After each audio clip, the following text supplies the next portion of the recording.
So pornography stimulates dopamine, just like drugs and food and all of these other things.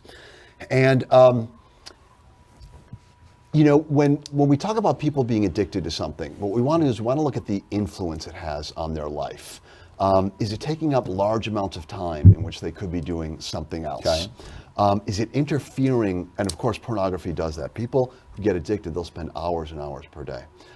Is it interfering with relationships? With pornography, it's a big yes. People who spend too much time watching pornography, they have trouble performing with regular sex. And the reason is that just like with alcohol, you might start out with some beer, maybe some wine, you progress to hard liquor, mixed drinks, and finally you're just drinking the vodka right out of the bottle. Same with pornography. You start out with tame stuff, and little by little, you go up to more and more extreme acts.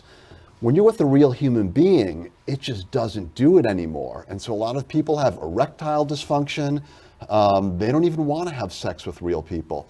One guy's quoted as saying, "I'd rather stay at home and look at pornography than go out on a date, because the pornography woman never says no and she never asks anything of me." Won't repressing people's sexual curiosity make them obsessed with sex and want to watch more porn? If we don't treat sex like such a taboo, wouldn't that give people a more healthy approach to it?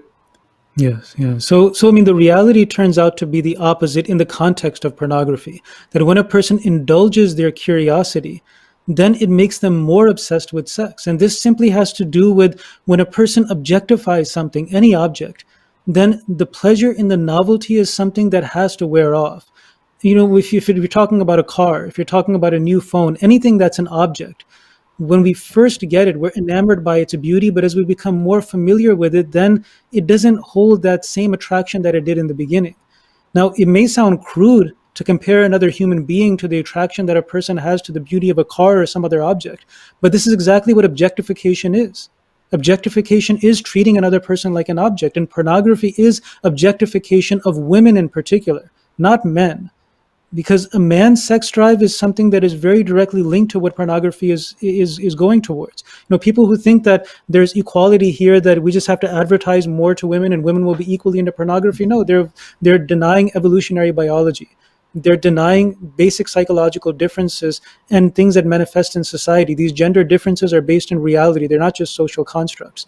So when people watch pornography, then it results in objectification of women.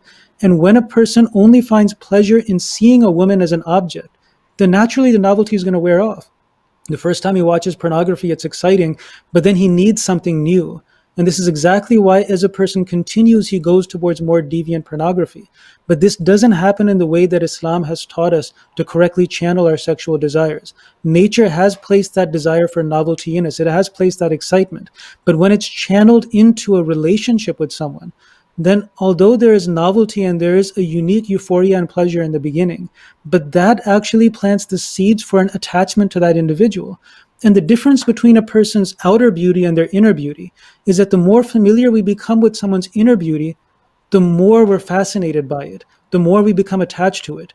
The exact opposite applies to a person's outer beauty. The more familiar we become with a person's outer beauty, the more we become accustomed to it, the less we're fascinated by it, the more our eyes start to wander. So the perfect teaching that is in line with nature that Islam has taught is that that fascination with physical beauty should be channeled into a relationship with another person by which it transfers into an appreciation of inner beauty.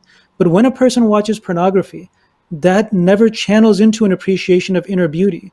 And so it has to go off into another direction of looking for novelty, trying to recreate that high of the first time. And inevitably a person then goes into more deviant pornography until they end up watching things and being addicted to things that on their first day they would have been completely disgusted by. So this is why the reality is the exact opposite, that when a person indulges that curiosity, then they actually become obsessed with sex. And this is why Islam teaches that instead we should not indulge it in that way through pornography, but we should find a healthy outlet.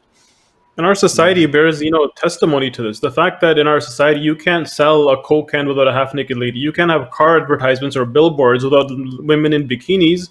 This shows that our society is the one that's obsessed with sex and has an unhealthy relationship with sex. In this society in which sex is so openly displayed, pornography is so openly available. Again, I mentioned that in these they did a study of the top 10, pornographic scenes. 9 out of 10 of them contain some kind of deviant behavior, violence or abuse against the woman, and she's receiving it as pleasure. Couples therapists are saying now, sex therapists are now saying that in the last 20, 30 years, they've seen a rise in sadistic and masochistic behaviors in the bedroom, in sexual relationships, more than before. And so this is not a healthy relationship with sex. Yeah. And I think, we've moved from when somebody can go into a store and decide to buy a cassette, right? That's of pornography. Now we've moved to a simple Google search. And I was watching this news clip once. They brought an old lady and they sat her in front of a computer, and the journalist who was with her, just within 10 seconds, within 5 seconds, a video came up and she just started crying. She broke down. And she said, "Are you trying to tell me that any child can have access to this at any time from any computer as long as there's internet?" They told her yes. She just broke down. She could not believe it. So we're talking about the Islamic approach here, which is not trying to tell people how to control people from watching pornography. That's not the Islamic approach. It's telling us to nip it from the bud. Islam tells us to identify the problem and take that urge away from that person to want to even watch pornography. As long as you're not able to identify the problem and bring about a solution to it, the problem will continue. We'll continue to evolve and have more and more access to pornography. Islam wants to take you to that level where even if somebody was to offer you watching pornography, you're able to say no. That's why, as believers, we believe in the unseen, that even when nobody is seeing you, you're able to have that consciousness to make a decision based on what your belief is. So here it's not about repressing or controlling people so that they won't have access to pornography and so they can explore their own sexuality. It's about controlling that desire and being able to save it for the right time. Yeah. And like this point on, indulging curiosity, it's kind of framed as if like this is just completely innocent. But again, coming back to the point that if it's just about curiosity, if porn is such a neutral thing, then why would a person not be okay if his own sister became a porn star, if his own mother was a porn star? There's a reason why naturally a person has an aversion to it. It's because there's a fundamental difference between men and women. There's a sexual aggression that's found in men that's not found in women. There's naturally a sexual reserve in women because of the way that our reproductive systems work, because of the way that we have evolved over millions and millions of years. So that sexual reserve that exists in women is not only based on evolutionary biology, but it expresses itself in the way that women go towards entertainment when it comes to looking for arousal. There, it's much more based on romance, a romance novel, a type of pornography that's in the context of a story, of an emotional attachment. So men don't have that need. When in male pornography as compared to when entertainers try to appeal to women's sexuality, it's a fundamental difference. So every man knows that there is a difference in the way that men look at women as compared to the way women look at men. So if you have a pornographic film and there's a man and a woman that are in it, then there's definitely a huge difference in the perception in the way that woman is looked at. And a man knows how men talk about those women, how they value those women, how they see those women. And that perception, the way men treat those women and think about those women, it's not just a pure social construct. It's not an oppressive thing that we as a society made up out of nowhere.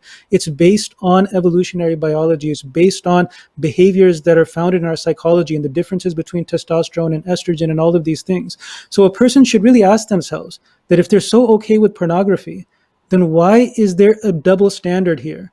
Why does society perceive a male porn star differently from a female porn star?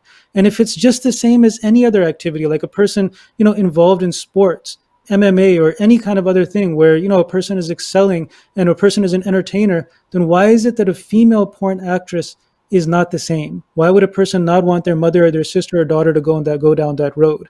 And the reason they wouldn't want their female family member to go down that road is because they understand the natural difference between men and women and why this sexual reserve exists among women. And when that's lost in a society, then why that woman individually suffers and women in general suffer. So again, going back to the point that Islam recognizes these natural differences. It doesn't believe in these false slogans of equality between men and women that result in only women suffering.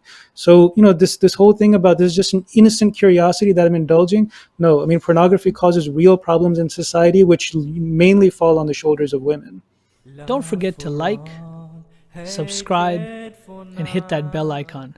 Love for all, hatred for none.